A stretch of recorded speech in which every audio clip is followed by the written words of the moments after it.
جو election commission نے جو کارنامہ سر انجام دیا اس کے بعد سے ہمارے جو گورنمنٹ کے لوگ ہیں وہ اتنے خوش ہیں کہ جیسے کوئی چور جو ہے وہ کوئی چھوٹی چوری کرنے جائے کسی کے گھر پہ اور آگے سے سونے کا پہاڑ ہی مل جائے تو چور کے چہرے پہ جو خوشی آتی ہے، جو جذبات کا اظہار ہوتا ہے، ویسے ہی آج کل ہمارے جو نون لیگ کے لوگ ہیں وہ لگ رہے ہیں کہ ان کو شاید خود بھی توقع نہیں تھی کہ یہ فیصلے جو ہے وہ اتنا، جس میں کچھ ہے ہی نہیں اس میں بھی اتنا ہو جائے گا۔ کل میں نے دیکھا ہے کہ 12 پریس کانفرنسز کل جو ہیں وہ کی ہیں حکومتی اتحاد نے، خاقان عباسی صاحب نے، خرم دستگیر، کامران مرتضیٰ نے، فیصل کریم کنڈی، شازیہ مری، رانا ثناء اللہ، اعظم نذیر تارڑ، خورشید شاہ، قمر زمان قاہرہ، خواجہ آصف، ڈاکٹر مصدق ملک، شرجیل میمن، حنیف عباسی، طلال چودھری، سلیم مانڈی والا، پلوش شاہ، میاں جاوید لطیف صاحب، ان لوگوں نے کی۔ اور آج صبح بھی پھر میں دیکھ رہا ہوں کہ انہوں نے پھر جو ہے وہ پریس کانفرنس جو ہے وہ کی، جو بنیادی طور کے اوپر انتہائی عجلت میں جو فیصلہ الیکشن کمیشن نے سنایا اس کی دو بڑی وجوہات تھیں۔ ایک تو یہ کہ جو ملاقات ہوئی پی ڈی ایم کے لیڈرشپ کی پینڈنگ کیس سے متعلق الیکشن کمیشن سے، جس کے فوراً بعد یہ فیصلہ جو ہے وہ سنایا گیا، اور دوسری وجہ یہ تھی کہ ان کو یہ جو پروٹیسٹ ہے جو کل انشاءاللہ بہت بڑا پروٹیسٹ ہونے جا رہا ہے الیکشن کمیشن کو، اس سے ان کو جو ہے وہ پریشانی لاحق ہو گئی، لہٰذا انہوں نے عجلت میں فیصلہ سنایا، اور فیصلے بھی دو سنا دیے۔ ایک فیصلہ جو ہے وہ حوالے کیا گیا میڈیا کو اور تمام لوگوں کو، جس میں آخری لائن یعنی ریفرنس گورنمنٹ کو بھجوائے جانے کا ذکر نہیں تھا۔ اور وہ ذکر کیوں نہیں تھا؟ وہ ذکر اس لیے نہیں تھا کہ جو 2002 کا پولیٹیکل پارٹیز آرڈر ہے اس کے تحت اس قانون کے تحت یہ کارروائی ہو رہی تھی، اور اس قانون کے تحت کوئی اختیار نہیں ہے الیکشن کمیشن کو کہ وہ ریفرنس جو ہے وہ بھیجے حکومت کو۔ 2017 کے لاء میں یہ پاور موجود ہے، لہٰذا جو وزیر قانون کی خواہش کے اوپر الیکشن کمیشن نے اپنا فیصلہ تبدیل کیا، اور پہلے ایک فیصلہ دیا اور اس کے بعد دوسرے فیصلے میں 1.5 لائن ایڈ کر کے انہوں نے وہ اپنی ویب سائٹ کے اوپر چڑھا دیا۔ اس کی تصدیق رات کو میڈیا میں بھی ہو گئی، اور تمام جو لوگ الیکشن کمیشن کو کور کرتے ہیں ان کو بھی معلوم ہے کہ پہلے فیصلہ کیا دیا گیا اور پھر ویب سائٹ کے اوپر تبدیل کیا گیا۔ یہ بذات خود ایک بہت بڑی خلاف ورزی ہے کوڈ آف کنڈکٹ کی، اور اس سے پہلے جو الیکشن کمشنر اور ان کے ممبران نے ملاقات کی پی ڈی ایم کے لیڈرز کے ساتھ اور ان کے ساتھ پینڈنگ کیس کے اوپر ڈسکشن کی، وہ بھی ایک بہت بڑی وائلیشن ہے۔ آپ کو یاد ہوگا کہ چیف جسٹس صاحب نے جب کیس چل رہا تھا اور بار کے لیڈرز نے ان سے ملاقات کرنے کی کوشش کی تو چیف جسٹس نے کہا کہ دیکھیے میں پینڈنگ کیس کے اوپر آپ سے، حالانکہ وہ بار لیڈرز براہ راست اس میں فریق بھی نہیں تھے، لیکن چیف جسٹس پاکستان نے کہا کہ میں پینڈنگ کیس کے اوپر کسی طور کے اوپر بھی چیمبر میں ڈسکشن نہیں کر سکتا، وہ اوپن کورٹ میں ہونی چاہیے۔ یہ ایک اصول ہے عدالتی جو امور کا، کبھی بھی آپ پینڈنگ کیسز کے اوپر ایک فریق سے اپنے چیمبرز میں ملاقاتیں نہیں کرتے۔ ایڈمنسٹریٹو ملاقاتیں ہوتی ہیں، چیمبر میں ملاقاتیں نہیں ہوتی، لیکن یہاں پہ انہوں نے ملاقات کی، بڑی تفصیل سے ڈسکشن ہوئی، پھر کنکلوژنز ہوئے، اور پھر سلطان سکندر راجہ صاحب اور ان کی ٹیم نے یہ فیصلہ سنایا۔ بڑی دلچسپ بات یہ ہے کہ یہ جو فیصلہ ہے اس کو سائن کرنے میں سندھ کے ممبر بھی شامل ہیں۔ 3 رکنی یہ انہوں نے بینچ کانسٹیٹیوٹ کیا، اور اس 3 رکنی بینچ میں، جبکہ یہ بینچ اب 5 سارے ممبرز جو ہیں انہوں نے پورے کر لیے تھے، اور باقی ممبرز بھی کوئی ہمارے نامینیٹڈ نہیں ہیں، لیکن سلطان سکندر راجہ اور جو سندھ کے ممبر ہیں ان کے اوپر ریفرنس فائل ہو چکا ہے پی ٹی آئی کا۔ ان میں تھوڑی سی بھی کوئی شرم ہوتی، تھوڑا سا بھی ایتھکس ہوتے، اخلاقیات کا تھوڑا سا شائبہ بھی ان میں ہوتا، وہ اس ریفرنس سے فیصلے سے خود کو علیحدہ کر لیتے، اور باقی 3 ممبران جو ہیں وہ فیصلہ سناتے تو پھر بھی کوئی جو ہے جن ڈائریکٹ بات ہو سکتی تھی، لیکن انہوں نے خود سندھ کا جو ممبر ہے اس کے اوپر یہ ریفرنس ہے کہ وہ سندھ حکومت سے تنخواہ لے رہا ہے، یہ سپریم جوڈیشل کاؤنسل میں یہ ریفرنس پینڈنگ ہے، اور یہ پاکستان تحریک انصاف کا ریفرنس ہے، فیصل وارڈا نے اس کو سائن کیا ہوا ہے، اس کے باوجود وہ علیحدہ نہیں ہوئے اور انہوں نے یہ فیصلہ جو ہے وہ کیا، جو ظاہر ہے کہ مس کنڈکٹ ہے۔ اس فیصلے میں جو سکم ہے اس کی تو ایک پہاڑ ہے، اور اس کے اوپر تو نہ صرف یہ کہ الیکشن کمیشن جو ہے اس کے خلاف ہم اپیل میں بھی جائیں گے، بلکہ ہم تادیبی کارروائی کے لیے بھی کہیں گے، کیونکہ بالکل یہ فیصلہ جو ہے وہ آئین اور قانون سے ماورا ہے۔ نون لیگ کی جو لوگ یہ سمجھتے ہیں کہ وہ 84 سیٹیں لینے والی جماعت یہ کہہ رہی ہے کہ ہم 155 سیٹیں لینے والی پارٹی جو ہے اس کو بین کر دیں گے۔ آپ اپنی حیثیت کے مطابق بات کریں، جو آپ کا قد ہے اس کے مطابق بات کریں۔ عمران خان اور تحریک انصاف کو کے اوپر پابندی لگانا جو ہے وہ آپ کے بس میں نہیں ہے، اور الیکشنوں سے آپ بھاگ رہے ہیں۔ آپ پوچھیں ان سے آپ الیکشنوں سے کیوں بھاگ رہے ہیں، سارے کہتے ہیں کہ وہ ایکچولی اگر ابھی الیکشن ہوئے تو عمران خان جیت جائے گا، تو پھر آپ مارشل لاء لگا لیں ملک میں، پھر آپ کمیونسٹ پارٹی کا سسٹم بنا لیں۔ یہ اس لیے الیکشنوں سے بھاگنا کہ ہمیں پتہ ہے کہ عمران خان جیت جائے گا، یہ تو کوئی جواز نہیں ہے، اور یہ تو احمقانہ بات ہے کہ جس کے ذریعے وہ الیکشن سے بھاگ رہے ہیں۔ جو آئین کا آرٹیکل 17(2) ہے وہ ریگولیٹ کرتا ہے سیاسی جماعت بنانے کو، اور الیکشن ایکٹ 2017 کا آرٹیکل 15 جو ہے وہ پارٹیز کو تحلیل کرنے کا طریقہ کار دیتا ہے۔ وفاقی حکومت کے پاس کسی قسم کا کوئی اختیار ہے ہی نہیں کہ وہ کسی پارٹی کو تحلیل کر سکے، اس کا سمبل کر سکے، اور یا کچھ اس کے خلاف اس طرح کی کارروائی کر سکے۔ ہم عدالت میں جا ہی رہے ہیں اور ہمیں امید ہے کہ عدالت سے یہ فیصلہ جو ہے وہ سیٹسفائیڈ ہو جائے گا۔ اب تھوڑا سا میں آپ کو اس فیصلے میں بتانا چاہتا ہوں، مجھے افسوس یہ ہے کہ جو الیکشن کمیشن نے پی ڈی ایم کے ایک ٹول کے طور کے اوپر as a long arm of P D M انہوں نے ایکٹ کیا ہے، اور اس کے نتیجے میں اوورسیز پاکستانیز کے اوپر جس قسم کا یہ انہوں نے ایک میں سمجھتا ہوں کہ ایک کیمپین شروع کر دی ہے، وہ بہت ہی نامناسب ہے۔ مثال کے طور کے اوپر میں آپ کو صرف کچھ مثالیں دینا چاہتا ہوں، اس میں 2 باتیں امپورٹنٹ ہیں۔ ایک تو انہوں نے کہا کہ جی آپ کو فورن نیشنلز نے جو ہے وہ فنڈنگ کی، اب فورن نیشنلز کی انہوں نے ایک لسٹ جو ہے وہ یہاں پہ ساتھ لگائی ہے، لیکن آپ نے کیا طریقہ اختیار کیا یہ جاننے کے لیے کہ یہ جن کو آپ فورن نیشنل ڈکلیئر کر رہے ہیں یہ واقعی ہی فورن نیشنل ہیں؟ کیا آپ نے پی ٹی آئی کو یہ نوٹس دیا کہ وہ آئے اور آپ کو بتا سکے کہ یہ لوگ جنہوں نے فنڈ کیا تھا یہ پاکستانی تھے یا پاکستانی نہیں تھے؟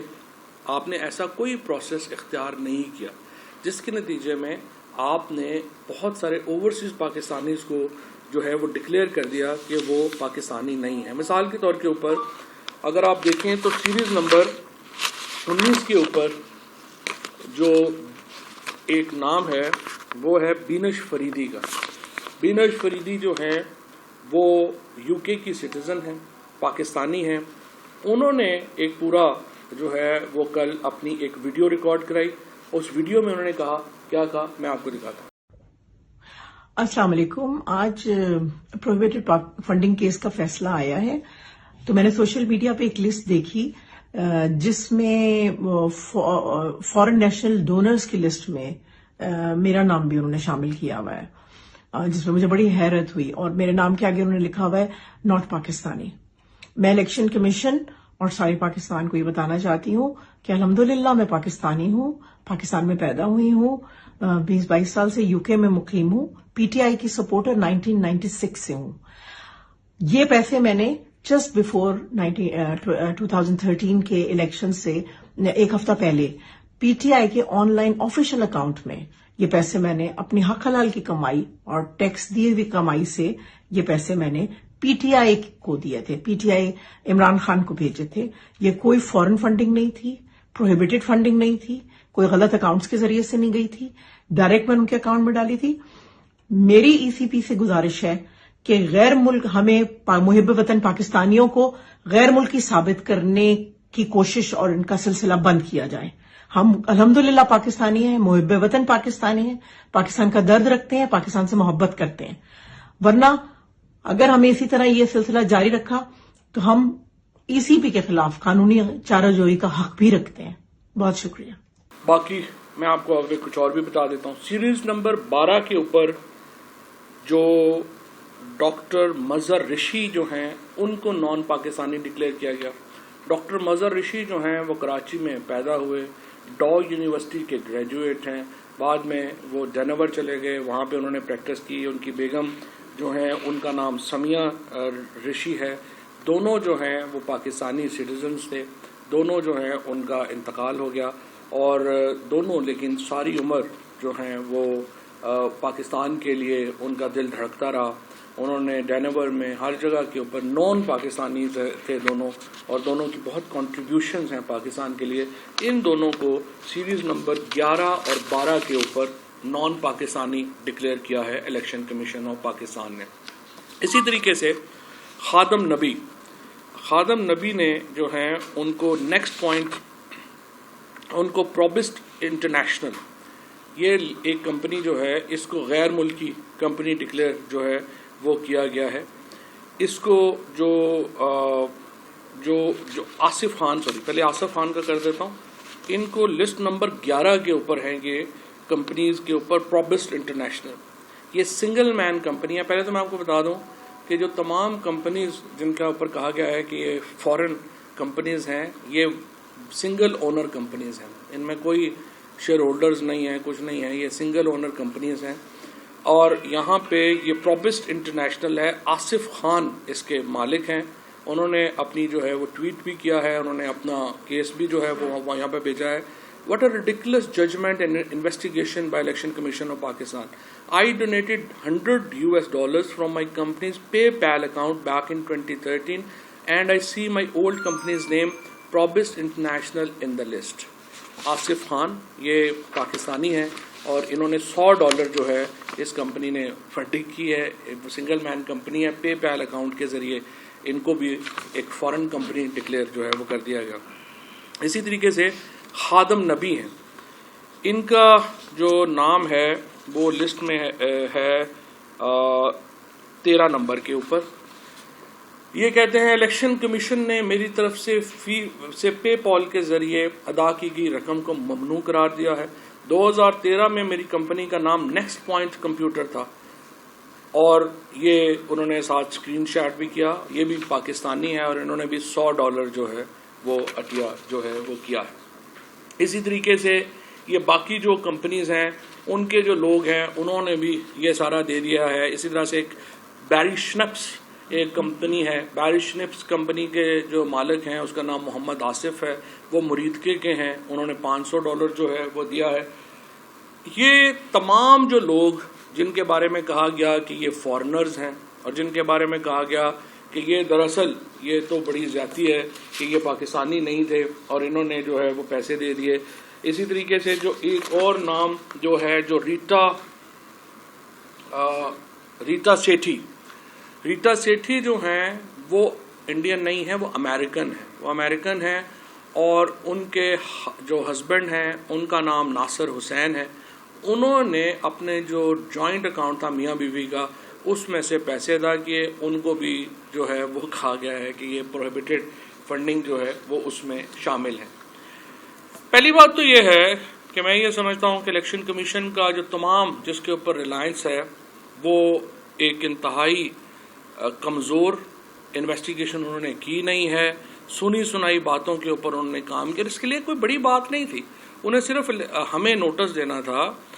ہمارے جو اس وقت کے فائنانس سیکرٹری صاحب ہمارے ساتھ بیٹھے ہیں, ان کو نوٹس دینا تھا سردار صاحب کو. یہ وہاں پہ جاتے اور ہم آپ کو بتا دیتے کہ یہ سارے لوگ پاکستانی ہیں, کہاں پہ رہتے ہیں کیا نہیں, لیکن کسی کو نوٹس نہیں دیا گیا, کچھ نہیں دیا گیا. اب آئیے جو یہ کہہ رہے ہیں کہ 16 اکاؤنٹس جو ہیں وہ جو چھپائے گئے. الیکشن کمیشن میں یہ پورا ڈاکیومنٹ جمع کرایا گیا اور ان تمام اکاؤنٹس کو کی ڈیٹیل جو ہے وہ دی گئی. ہوتا کیسے ہے, عمران اسماعیل, اسد کیسر, اس طرح کے جو سارے لیڈرز ہیں ان کے نام کے اوپر یہ اکاؤنٹس جو ہیں وہ کھلے, اور ان لیڈرز کو جو پیسے ہیں وہ مین اکاؤنٹ سے ٹرانسفر ہوئے. کیوں ٹرانسفر ہوئے؟ 2012 میں یہ پیسے آئے تھے, 2013 میں جنرل الیکشنز آ گئے تھے. جب جنرل الیکشن ہوئے تو انہوں نے جو مختلف علاقوں کے اندر جو پارٹی نے خرچہ کرنا تھا اس کے لیے سبسڈری اکاؤنٹس کریٹ کیے. جو اکاؤنٹنگ کا فارمولا ہے، جو اکاؤنٹنٹس جس طرح سے جو کرتے ہیں، وہ ڈبل کاؤنٹنگ نہیں کرتے. مثال کے طور کے اوپر اگر 5 لاکھ روپیہ میرے مین اکاؤنٹ میں ہے اور وہ 5 لاکھ روپیہ اے اکاؤنٹ سے بی اکاؤنٹ میں چلا گیا ہے، تو اکاؤنٹنٹ بی اکاؤنٹ کی کاؤنٹنگ نہیں کریں گے، کیونکہ وہ ڈبل ہو جائے گا، 10 لاکھ ہو جائیں گے، جبکہ اصل پیسہ 5 لاکھ ہے. پیسہ مین اکاؤنٹ میں آیا پی ٹی آئی کے، وہ پیسہ ڈکلیئر ہو گیا کہ یہ پیسہ جو ہے وہ مین اکاؤنٹس میں آیا ہے.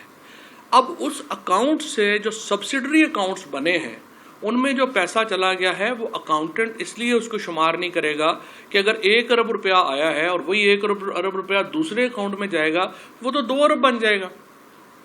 تو اکاؤنٹنگ کی جو ایک سمجھیے کہ جو طریقہ کار ہے وہ یہ ہے کہ آپ مین اکاؤنٹ کنسیڈر کرتے ہیں، سبسڈری اکاؤنٹس جو ہیں وہ آٹومیٹکلی چونکہ اکاؤنٹ کے ساتھ ہی ڈکلیئر ہو جاتے ہیں ان کو آپ نہیں کرتے. لہٰذا یہ جو 16 اکاؤنٹس تھے، 16 کے 16 اکاؤنٹس جو ہیں وہ ڈکلیئرڈ ہیں، ان میں کسی قسم کا جو ہے وہ معاملہ نہیں ہے، اور ہر طرح کا جو پیسہ ہے وہ ایسے نہیں ہے.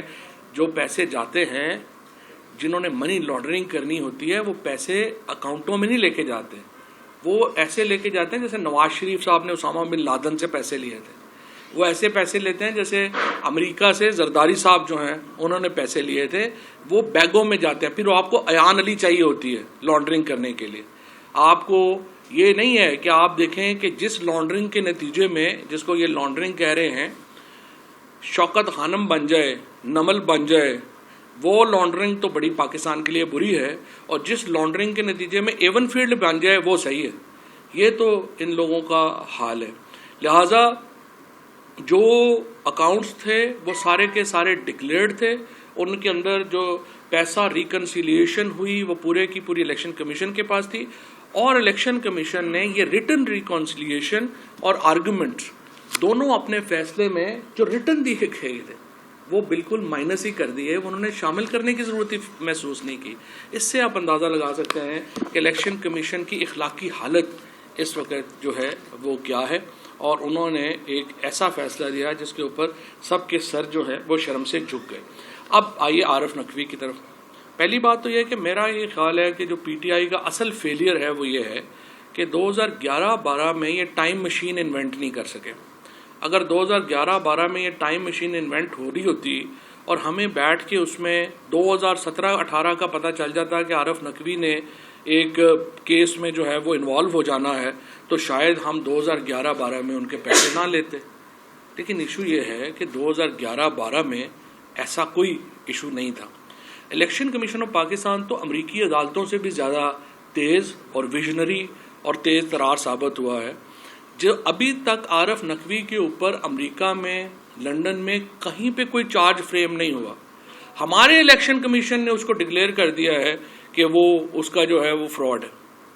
کوئی ایویڈنس نہیں آئی، کوئی عارف نقوی کی اسٹیٹمنٹ نہیں ہوئی، کوئی اس کا پتہ نہیں. ایک پاکستانی جو ہے جو ایک فائنینشیل ورلڈ میں اس نے اپنا نام کمایا ہے، ہمارے الیکشن کمیشن کو یہ تکلیف پتہ نہیں کیوں ہے کہ وہ امریکہ کا چونکہ الزام لگایا ہے، انہوں نے خود بھی چارج شیٹ نہیں کیا، لیکن الیکشن کمیشن کو پڑ گئی ہے کہ کسی طریقے سے ہم جو ہے وہ اس کو ایکیوز جو ہے وہ ثابت کر دیں.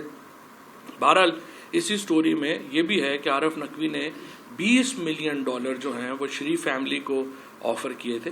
ہمیں نہیں پتا کہ اس کا کیا بنا، کیسے وہ کیا ہوا، لیکن بہرحال عارف نقوی 2011-12 میں ان کے اوپر کوئی ایکوزیشن نہیں تھی، کوئی کچھ نہیں تھی. انہوں نے جو پیسے وہاں سے بھیجے وہ لیگل پیسے تھے، اور وہ پیسے جو ہیں وہ لیگل طریقے سے پاکستان میں آئے اور لیگل طریقے سے وہ ڈکلیئر کیے گئے. اس میں کوئی انلیگیلٹی نہیں ہے، کوئی کچھ نہیں ہے. اور یہ بات دوسری ہے کہ دیکھیے شوکت خانم ہاسپٹل کو حصہ 9 ارب روپے ملے، اور 70 ارب روپیہ شوکت خانم کینسر کے مریضوں کے اوپر خرچ کر چکا ہے. تو یہ شوکت خانم کے پاس تو کوئی ایسا کمپنی یا انویسٹیگیشن نہیں ہے کہ ہم چیک کر سکیں کہ یہ 70 ارب روپیہ جن لوگوں نے دیا ہے کیا وہ ان کا بیک گراؤنڈ کیا ہے، کیا وہ جو ہے وہ اسمگلرز ہیں، کیا وہ جو ہے وہ انہوں نے کیسے پیسے بنائے ہیں، کیا کیا ہے. ہم تو صرف یہ کریں گے کہ جو پاکستان کے قانون کے مطابق اگر ڈکلیئرڈ پیسہ ہے اور وہ پیسہ بینکنگ ٹرانزیکشن سے آیا ہے وہ لیگل ہے. یہ تو گورنمنٹس دیکھیں گی کہ اگر وہ پیسہ ہے یا نہیں ہے. اسی طریقے سے جو بھی پولیٹیکل پارٹی کو پیسہ مل رہا ہے اس کا جو سورس ہے وہ اس نے سرٹیفائی کیا کہ وہ لیگل ہے, اور یہاں پہ الیکشن کمیشن کو سرٹیفائی کیا کہ لیگل ہے. اس کے بعد ہمارا کام ختم ہو جاتا ہے, یہ پولیٹیکل پارٹیز کا کام ختم ہو جاتا ہے, یہ آگے پھر گورنمنٹ کا کام ہے وہ دیکھے یا نہ دیکھے. اسی لیے یہاں پہ میں آپ کو یہ بتانا چاہتا ہوں کہ جو فرق ہے جو اس میں سرٹیفیکیشن میں اور ایفیڈیوٹ میں نے کل بھی جو ہے یہ چیز کہی تھی کہ ایفیڈیوٹ ہوتا ہے جو کہ یہ شہباز شریف نے دیا تھا کہ نواز شریف واپس آئیں گے, یہ انہوں نے ایفیڈیوٹ دیا تھا. میں تھوڑا سا آپ کو پڑھ کے سناتا ہوں. آئی محمد شہباز شریف son of late Mia Mohammad Sharif having CNIC number so and so do hereby undertake to ensure return of my brother Mia Mohammad Nawaz Sharif within 4 weeks or as when certified by doctors that has regained his health and is fit to return back to Pakistan. I further undertake to send the periodical medical reports of doctors duly notarized by embassy to the registrar of the court. I also undertake that if any stage the federal government has credible information that Nawaz Sharif is living abroad despite fitness to travel, our representative from Pakistan High Commission would have right to meet with his physician to verify or confirm about his health. Mian Muhammad Shahbaz Sharif, opposition leader, national government of Pakistan. یہ ہوتا ہے affidavit جو شہباز شریف نے دیا. جو certificate ہے وہ یہ ہے جو عمران خان کا سائنڈ سرٹیفکیٹ ہے وہ وہ بھی میں آپ کو پڑھ دیتا ہوں. This is to certify that Pakistan Tehreek-e-Insaf A has received no funds from any source prohibited under the law. B. The attached statement contains an accurate financial position. C. The information given in the statement is correct to the best of my knowledge and belief. And the above statement is audited by chartered accountant and detailed report here therefore is next. یہ ہے certificate کی language اور یہ ہے affidavit کی language, جس کے ذریعے آپ دیکھ سکتے ہیں کہ کیسے فرق پڑتا ہے. اب یہ کل سے جب ہم نے کیمپین کی سی پی کا, تو میں صرف آپ کو بتانا چاہتا ہوں کہ یہ جو ہمارے اوورسیز پاکستانیز ہیں انہوں نے نامنظور.com کے اوپر ہماری جو فنڈنگ ہے اس کو تقریباً اس وقت ڈبل کر دیا. جتنے پیسے ہمیں پہلے مل رہے تھے اس کے بعد اوورسیز پاکستانیز نے ان پیسوں کو ڈبل کر دیا ہے جو پی ٹی آئی کو مل رہے تھے. یہ اعتماد ہے عمران خان کے اوپر اور یہ اعتماد ہے پاکستان تحریک انصاف کے اوپر. اور یہاں پر ایک پوری کیمپین چلائی جا رہی ہے اوورسیز پاکستانیز کے خلاف, جس کی ظاہر ہے کہ ہم شدید مذمت کرتے ہیں. یہ تو تھا پی ٹی آئی کا حصہ. اب حصہ یہ ہے, دیکھیے چلیں ہم تو آپ کے فیصلے کو, ای سی پی کے فیصلے کو چیلنج کریں گے اور یہ آگے جو فیکٹس میں نے آپ کے سامنے رکھے ہیں یہی عدالت کے بھی سامنے رکھیں گے, اور مجھے پوری امید ہے کہ یہ فیصلہ تو ریورس ہو جائے گا. اب باری آتی ہے نواز شریف اور پیپلز پارٹی کے اکاؤنٹس کی. کل جے یو آئی کے جو صاحب ہیں فضل الرحمان صاحب, انہوں نے تو فرمایا کہ ہم تو دے ہی نہیں سکتے یہاں پہ حساب کتاب, ہماری پارٹی تو غیبی امداد پہ چلتی ہے. دیکھیے غیبی امداد کے اوپر آپ نہیں چل سکتے. آپ لیبیا کی امداد پہ چل رہے تھے, اس کے بعد آپ اور ملکوں کی امداد کے اوپر چل رہے تھے.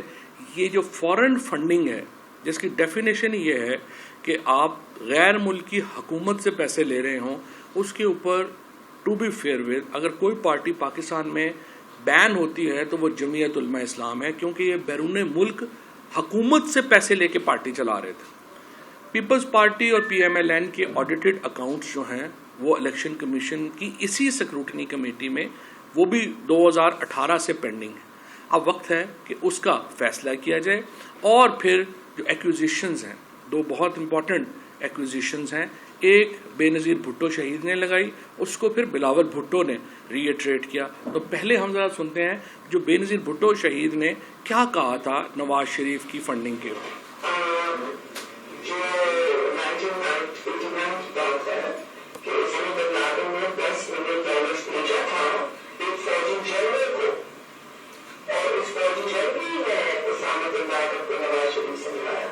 اور کہا کہ